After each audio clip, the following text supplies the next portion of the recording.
Fala, meus queridos ouvintes, sejam muito bem-vindos a mais um vídeo do meu canal. Eu sou o Rafael e aqui a gente sempre traz relatos de separação, histórias de casais, confissões. E se você gosta desse tipo de conteúdo, já aproveita e já se inscreve aqui no meu canal, tá bom? E hoje a gente vai ouvir a história da Fernanda. A Fernanda que era casada com um homem que era extremamente ciumento e esse homem ele era um policial militar. Ela tomou uma decisão errada de trair ele, né? E infelizmente algumas coisas aconteceram que envolveram até morte, né, pessoal? Então um relato aí bastante emocionante, forte, que termina em tragédias. E no final deixe um comentário me falando o que você achou dessa história. Então, sem mais enrolações, vamos lá à leitura de mais um relato, a história da Fernanda. Eu me chamo Fernanda e esta é a minha história. Uma história que eu jamais imaginei que viveria. Uma teia de paixão, ciúmes e, por fim, tragédia. Ainda hoje as lembranças me assombram. Cada detalhe gravado na minha memória como uma cicatriz profunda. Eu ainda sinto o cheiro da pólvora, o som dos tiros ecoando no silêncio da noite e o frio do chão do motel contra a minha pele enquanto eu fingia a minha própria morte. É difícil reviver tudo isso, mas eu preciso tirar esse peso do peito, desabafar para alguém, mesmo que seja de forma anônima. Minha vida era, em muitos aspectos, um conto de fadas moderno, pelo menos no começo. Eu tinha 27 anos quando eu conheci o Lucas. Ele com 32 anos, recém-formado e ingressando na corporação policial. Exalava uma aura de força e segurança que me atraía. Nos conhecemos em um bar movimentado de Manaus, desses lugares onde a música alta e a cerveja gelada se misturam com risadas e olhares. Eu estava lá com umas amigas indo à toa e ele sentado em uma mesa próximo com alguns colegas. Não conseguia disfarçar interesse. Nossos olhares se cruzaram diversas vezes e o sorriso dele, meio contido, já me dizia que ele estava a fim de me conhecer. Lucas era charmoso, sabia conversar e tinha um jeito de me fazer sentir a mulher mais desejada do mundo. Eu, por minha vez, não era boba. Sempre gostei de me arrumar, de usar roupas que valorizassem o meu corpo, mini saia, vestidos colados, tops que deixavam os ombros à mostra. Eu sabia do efeito que causava e, para ser sincera, gostava disso. Lucas parecia adorar. Ele me elogiava, me beijava com intensidade e, desde o início, nossa química sexual era explosiva. Era algo que nunca tinha experimentado antes. Uma conexão física que parecia transcender tudo. Ele me dava prazer de todas as formas, explorava cada canto do meu corpo e eu retribuía com a mesma intensidade. Era viciante. Em pouco tempo, o que começou com uma paixão avassaladora se transformou em algo mais sério. Lucas falava em futuro, em casamento, em construir uma família. Eu me via envolvida, enfeitiçada por aquele amor intenso e por aquela paixão que me consumia.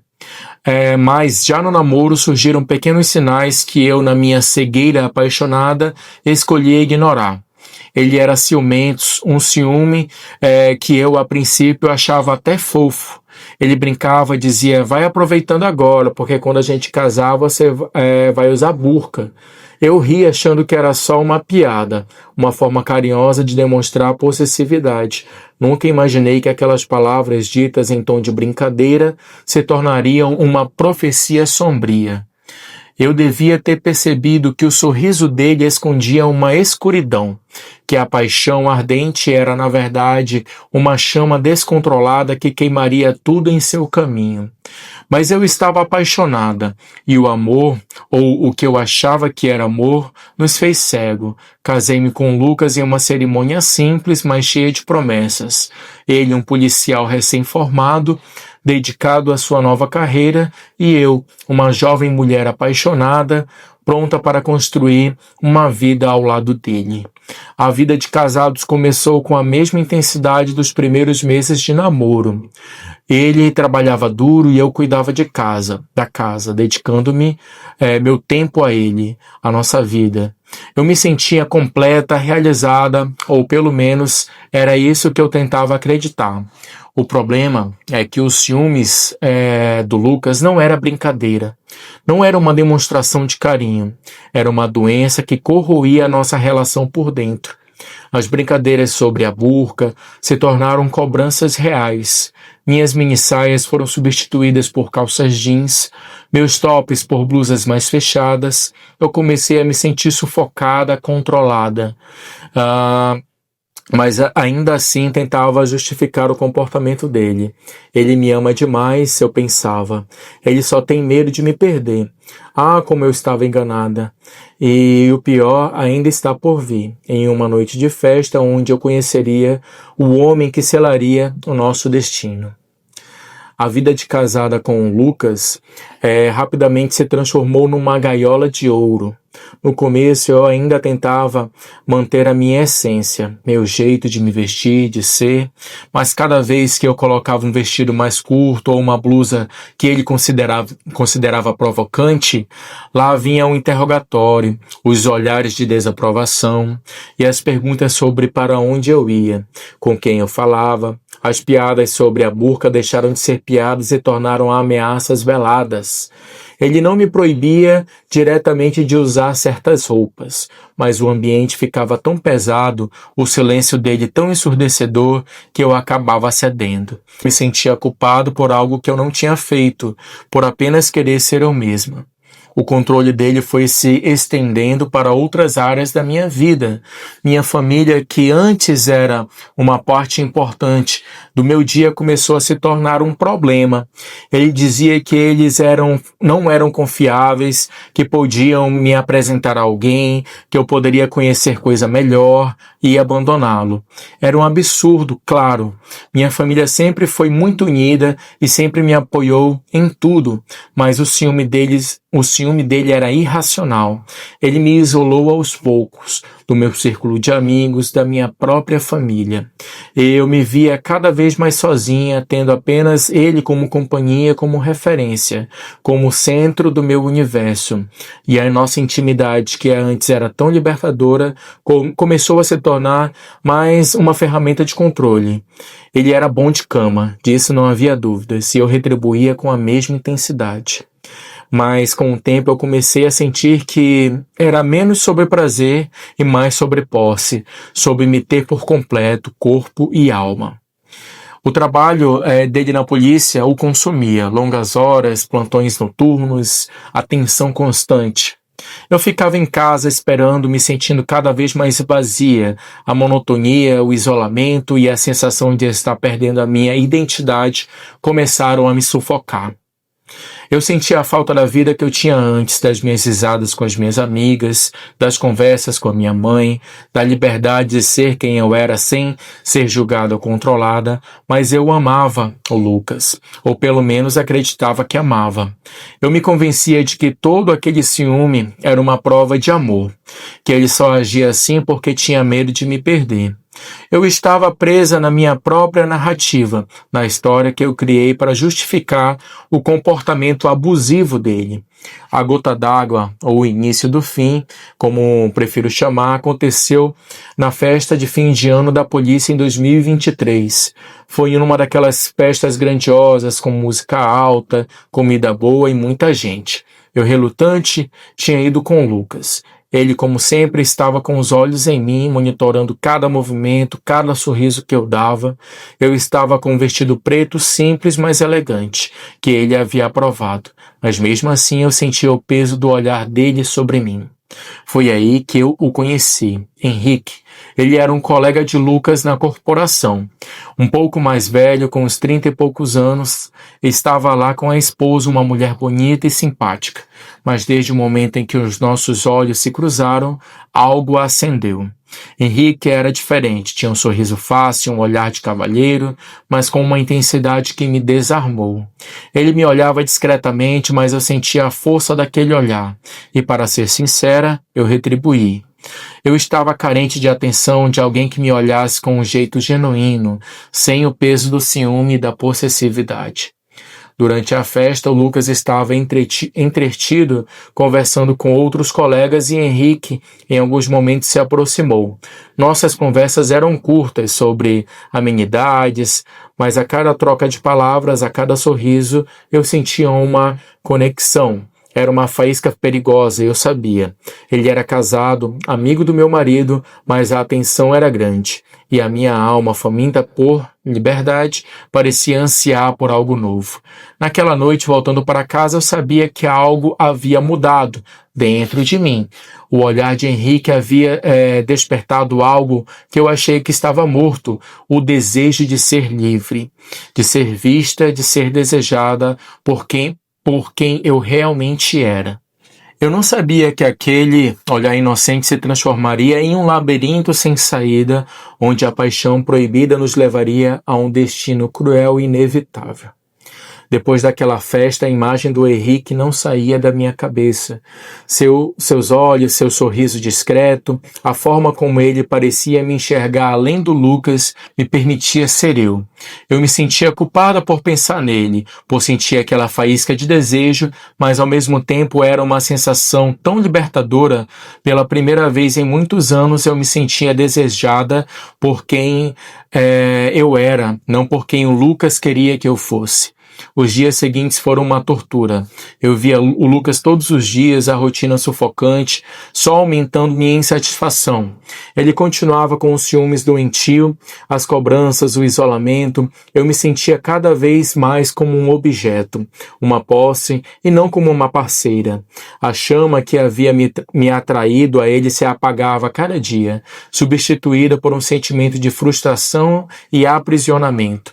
Eu tentava lutar contra isso, me convencia de que estava errado, que deveria ser grata pelo amor dele, mas a verdade é que eu estava infeliz. Alguns dias depois da festa, para minha surpresa, o Henrique me adicionou no WhatsApp. Como ele conseguiu o número, eu não sei, mas isso não importava. Meu coração deu um salto. Começamos a conversar, a princípio sobre coisas banais, o trabalho, a vida, sobre Manaus. Ele era divertido, inteligente e me fazia rir de um jeito que eu não ria há anos. Não demorou muito para que as conversas se tornassem mais profundas, mais íntimas. Ele me ouvia, me entendia, e eu sentia que podia ser eu mesma com ele, sem máscaras, sem medo do julgamento. Ele me contava sobre a rotina dele na polícia, sobre as dificuldades de conciliar trabalho com a vida pessoal. Eu, por minha vez, desabafava sobre a minha solidão, sobre os ciúmes do Lucas, sobre a sensação de estar presa. Ele nunca me julgou, apenas me ouvia, e isso era o suficiente para mim. A cada mensagem trocada, a cada risada compartilhada, a nossa conexão se fortalecia. Era perigoso, eu sabia. Estávamos flertando com o fogo, com o proibido, mas eu não conseguia parar. Eu estava sedenta por aquela atenção, por aquela sensação de liberdade que ele me proporcionava. As conversas no WhatsApp evoluíram para encontros casuais, primeiro um café rápido, sem querer, em algum lugar perto do trabalho dele, depois um almoço, aproveitando que estávamos por perto. Lucas, felizmente, nunca desconfiou, ou pelo menos não demonstrava. Eu me sentia uma espiã vivendo uma vida dupla, mas a adrenalina, a emoção do segredo, era viciante. Eu sabia que estava atraindo a confiança do Lucas, do meu esposo, mas a necessidade de escapar daquela prisão era muito maior. Nesses encontros, a tensão entre nós era palpável. Os olhares demoravam, as mãos se tocavam por acidente. A cada vez eu sentia o desejo crescer, uma faísca se transformando em um incêndio. Em um desses encontros, em um café afastado do centro, ele segurou minha mão. O toque foi elétrico, um choque que percorreu todo o meu corpo. "Fernanda, eu não consigo parar de pensar em você", ele sussurrou, a voz rouca. Meu coração disparou. Eu sabia que não havia mais volta. Eu não podia mais negar o que eu sentia. Nós nos beijamos naquele dia, pela primeira vez, um beijo roubado, desesperado, cheio de desejo e culpa. Foi como se o mundo inteiro parasse. Eu senti uma liberdade que eu não sentia há muitos anos, um arrepio que percorreu pela minha espinha. Naquele momento eu soube que estava perdida em um labirinto de emoções proibidos, mas que me faziam sentir viva novamente. A paixão entre nós se tornou incontrolável. Não era apenas uma atração física, era uma conexão profunda, uma fuga para ambos. Ele também estava infeliz no casamento dele, se sentia incompreendido, preso. Nós nos tornamos o refúgio um do outro, a válvula de escape. Mas essa válvula de escape nos levaria a um caminho sem volta, onde o preço da paixão seria pago com sangue. Eu não sabia que os ciúmes do Lucas, que eu havia submetido por tanto tempo, se revelaria em sua forma mais brutal e destrutiva.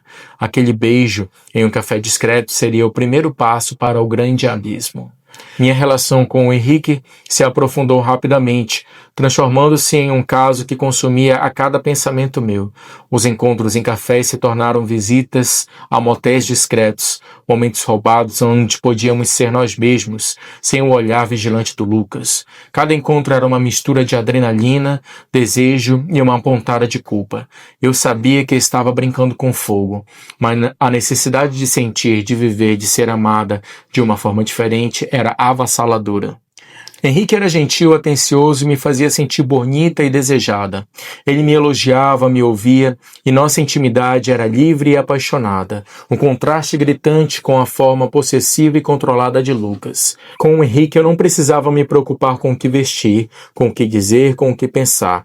Ele me aceitava por quem eu era, e isso era um bálsamo para minha alma sufocada. Nossos momentos juntos eram um escape da realidade opressora que eu vivia em casa. Era o meu segredo, o meu sopro de ar fresco. Eu me sentia uma espiã na minha própria vida. Cada mentira, cada desculpa para sair, cada mensagem trocada no celular era uma dose de adrenalina e um risco calculado. O medo de ser descoberta era constante, um frio na barriga que não me abandonava, mas a paixão por Henrique e a busca pela liberdade que ele representava era mais forte do que o meu medo. Eu estava disposta a arriscar tudo. Lucas, por sua vez, parecia mais distante, mais fechado em seu trabalho. Ele continuava ciumento, mas a intensidade das cobranças diminuía um pouco, o que me dava uma falsa sensação de segurança.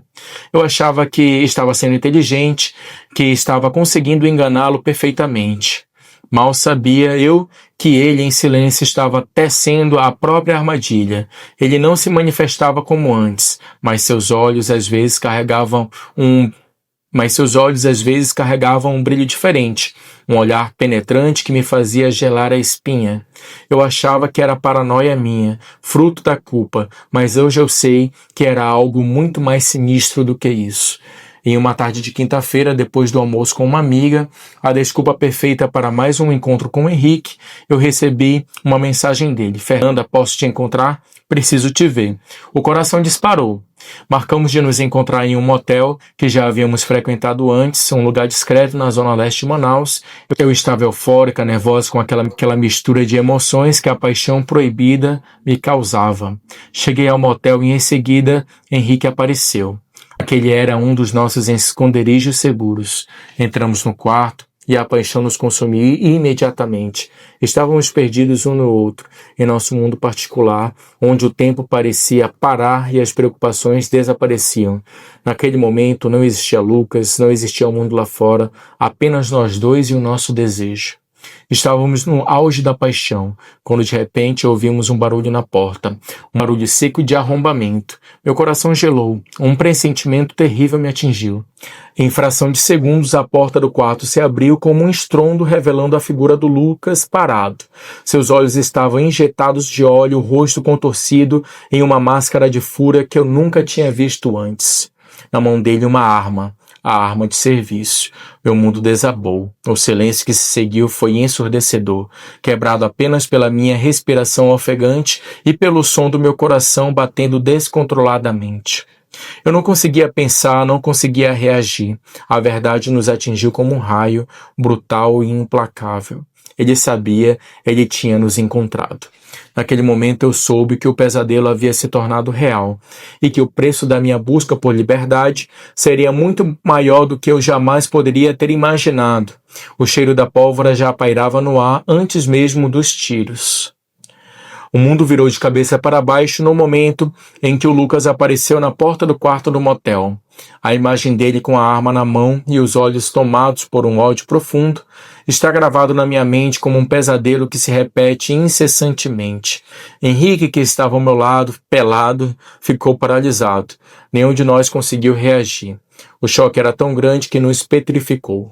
Lucas não disse uma palavra, não houve gritos, não houve discussões. Apenas um silêncio mortal que era ainda mais aterrorizante. O primeiro tiro ecoou no quarto abafado. Foi em Henrique. O corpo dele caiu no chão.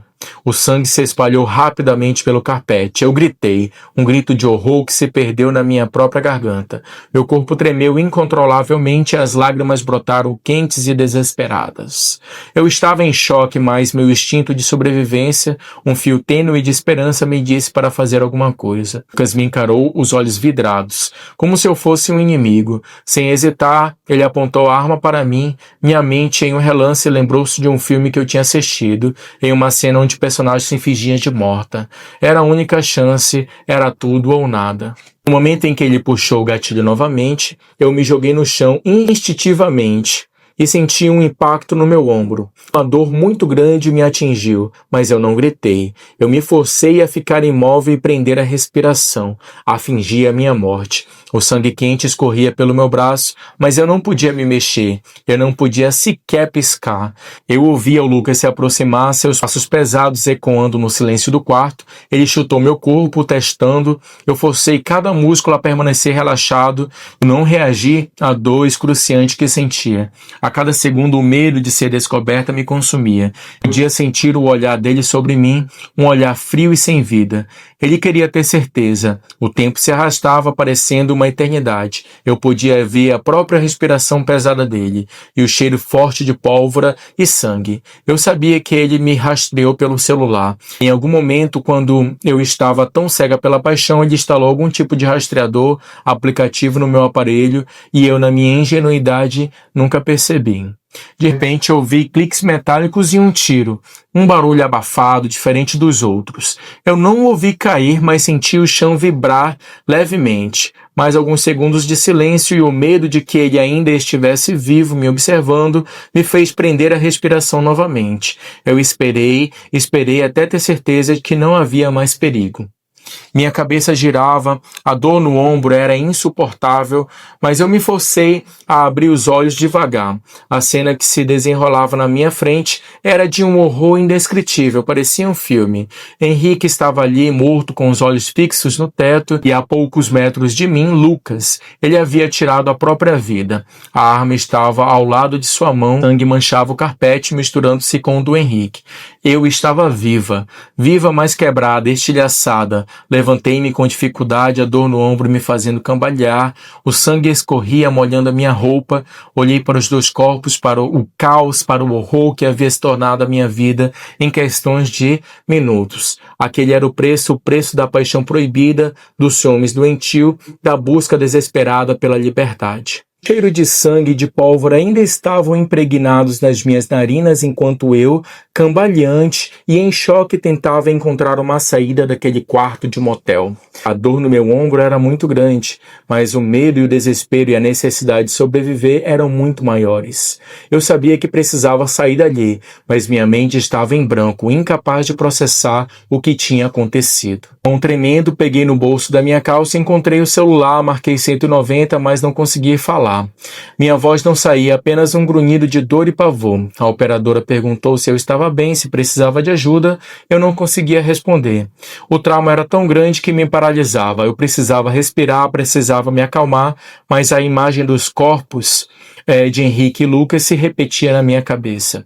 Eu saí do quarto, tropeçando nos meus próprios pés, e fui até a recepção. A mulher que me atendeu, ao me ver coberta de sangue e em estado de choque, arregalou os olhos. Eu gesticulei, tentei explicar, mas as palavras não saíam. Ela, percebendo a gravidade da situação, ligou para a polícia e para o SAMU. Os minutos seguintes foram um borrão, sirenes, luzes piscando, policiais por todos os lados. Fui levada para o hospital, onde recebi os primeiros socorros. A bala atravessou o meu ombro, mas por sorte não atingiu nenhum órgão vital. A dor física era intensa, mas a dor na alma era muito maior. No hospital, fui interrogada por horas a fio e tive que reviver cada detalhe daquela noite terrível, cada palavra, cada imagem. Eu contei a verdade, por mais dolorosa que fosse. Contei sobre os ciúmes do Lucas, sobre o meu caso com o Henrique, sobre o rastreador no meu celular, sobre o que aconteceu no quarto do motel. Os policiais me olhavam com uma mistura de pena e julgamento. Eu sabia que estava sendo julgada e, de certa forma, eu me julgava também. A notícia do ocorrido se espalhou rapidamente pela cidade, principalmente no meio policial. Um policial que mata um colega e a própria esposa e depois tira a própria vida. É um escândalo. Minha história virou manchete. Foi parar em todos os jornais. Eu fui a vítima, a sobrevivente, mas também a adúltera, a mulher que causou a tragédia. Recebi olhares de compaixão, mas também de condenação. As pessoas falavam, cochichavam, me julgavam. Os dias seguintes foram um luto pesado e uma recuperação lenta. Luto por Henrique, um homem que me deu um vislumbre de liberdade, mas que pagou com a vida. Luto por Lucas, um homem que eu amei, mas que me transformou. Um homem que eu amei, mas que se transformou em um monstro pelos ciúmes e pela posse. E luto por mim mesma, pela Fernanda que eu era antes de tudo isso acontecer. A família de Henrique estava devastada, a esposa dele em particular não conseguia entender como tudo aquilo havia acontecido. Eu tentei me desculpar, tentei explicar, mas as palavras pareciam vazias. A dor dela era palpável e eu me sentia culpado por cada lágrima que ela derramava. A família do Lucas, por outro lado, me culpou diretamente. Eles não aceitavam a versão de que ele me rastreava, de que ele era doente de ciúmes. Para eles, eu era a vilã, a responsável pela morte do filho deles. Eu não tinha como me defender, não tinha como provar a verdade para eles. A dor da perda, para eles, era maior do que qualquer razão. Eu me recuperei fisicamente, mas as cicatrizes emocionais são profundas e permanentes. A imagem do corpo do Lucas e do Henrique me assombra todas as noites. Eu ainda sinto o cheiro da pólvora e o som dos tiros. O trauma me marcou para sempre. A partir de agora, minha vida é uma tela em branco. Eu sobrevivi, mas não sei se algum dia conseguirei me perdoar pelo que aconteceu. Eu não sei se algum dia voltarei a amar, a confiar, a me sentir segura. A única certeza é que o preço da minha busca por liberdade foi alto demais, pago pela vida de 2 homens com a destruição da minha própria alma. Após a alta do hospital, a vida se tornou uma sucessão de dias vazios e noites insônias. Eu me mudei da casa que eu dividia com o Lucas. Cada canto, cada objeto me trazia lembranças, ecos do que fomos e do que nos tornamos. O apartamento novo, pequeno e impessoal, era apenas um teto sobre a minha cabeça, um lugar para me esconder do mundo. Eu me sentia como uma sombra, perambulando pela cidade sem rumo, com as cicatrizes invisíveis, pesando mais do que a marca física no meu ombro. A fisioterapia para o ombro me ajudou a recuperar os movimentos, mas a terapia psicológica era o que mais eu precisava. As sessões eram longas e dolorosas, reviver os momentos no motel, a fúria nos olhos do Lucas, ou o baque dos tiros, a farsa da minha própria morte, cada lembrança era uma facada no coração. A psicóloga me ouvia com paciência, me ajudava a processar o trauma, a entender as nuances do ciúme e da paixão, a culpa que me corroía por dentro. Eu estava em um processo de desconstrução e reconstrução, tentando juntar os cacos que havia restado de mim. A solidão era uma companheira constante. Minhas amigas, aquelas poucas que o Lucas não havia conseguido afastar, se aproximaram com cautela, algumas me ofereciam um ombro para chorar, outras apenas me olhavam com pena sem saber o que dizer. Eu entendia como alguém poderia entender o inferno que eu vivi. A família do Lucas me ignorava e eu sinceramente não tinha forças para tentar me reconciliar com eles. Eles tinham sua própria dor, sua própria versão da história e eu não podia culpar ninguém e nem julgar por isso. A imagem do Henrique também me assombrava. Eu pensava nele, na sua gentileza, nos momentos que compartilhávamos, na fuga que ele representava. Sentia a dor da perda, a culpa por ter o envolvido em algo tão perigoso. Eu não o amava como amei o Lucas no início, mas ele me trouxe uma sensação de liberdade e desejo que eu havia perdido. Ele pagou um preço alto demais por isso.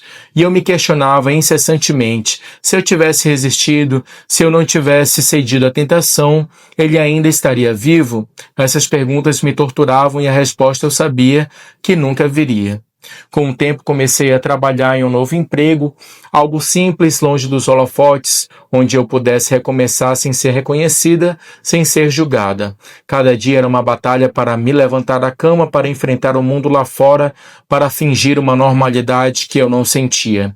Eu evitava lugares com muita gente, porque som alto me assustava e o cheiro de pólvora, mesmo que imaginário, me fazia reviver o trauma. Eu aprendi a identificar os sinais de um relacionamento abusivo, algo que eu deveria ter percebido muito antes. O ciúme excessivo, o controle, o isolamento e as ameaças veladas. Eu percebi que estava em uma prisão emocional muito antes do Lucas ter apontado uma arma para mim. A paixão me cegou, o medo me paralisou e eu me permiti ser controlada, manipulada. Ainda hoje as pessoas me reconhecem nas ruas de Manaus, os olhares de curiosidade, os sussurros, o julgamento velado. Eu aprendi a conviver com isso, a ignorar, a me blindar. Eu sou uma sobrevivente, mas também a mulher que viveu um escândalo. Eu sou a Fernanda, mas a Fernanda de antes da tragédia não existe mais. Eu fui reconstruída, moldada pela dor e pelo trauma.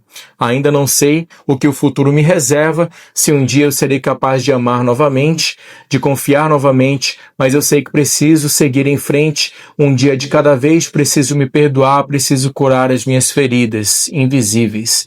Preciso encontrar um novo propósito e talvez compartilhar a minha história como estou fazendo agora seja o primeiro passo para essa cura, para que outras Fernandas não caiam nas mesmas armadilhas, para que outros Lucas não transformem o amor em obsessão e tragédia. Eu ainda busco um recomeço, um novo sentido para a minha existência, livres das amarras do passado. Compartilhar essa história para mim é uma forma de exorcizar os demônios do passado. É uma forma de alertar outras pessoas, de mostrar que paixão, quando não é regada com respeito e equilíbrio, pode se transformar em um inferno. Eu sou uma sobrevivente e, embora as cicatrizes permaneçam, eu estou determinada a viver uma vida com um propósito, com liberdade e, acima de tudo, com a certeza de que nunca mais permitirei que ninguém me roube e roube a minha essência. Este é o meu desabafo, a minha confissão, a minha verdade, que sirva de alerta, de reflexão, de aprendizado, porque às vezes o preço da obsessão é a vida. E eu, Fernando, estou aqui para contar a minha história, para que ela não seja esquecida e para que talvez ajude alguém a evitar o abismo que eu fui forçada a enfrentar. Muito bem, pessoal, chegamos ao fim de mais um relato, mais uma história emocionante, uma história de tragédia, né, pessoal? De traição. Fernanda aí que tem muitas camadas, né? Tem a camada da obsessão, da paixão, tem a camada do ciúmes excessivo. Você acha que a Fernanda é a culpada ou é a vítima dessa história? E o Lucas, você acha que ele era o culpado ou era a vítima? Que o amor, que a obsessão, que o ciúme excessivo dele era sadio ou não? Deixa aqui nos comentários, eu vou adorar saber a sua opinião, tá bom? Mas é isso, muito obrigado aí pela sua companhia. Peço que você deixe seu comentário aqui, isso me ajuda muito. Curte esse vídeo. Se você ainda não é inscrito, já aproveita e já se inscreve. Então é isso, fiquem com Deus e até o próximo vídeo, se Deus quiser. Um abraço e tchau.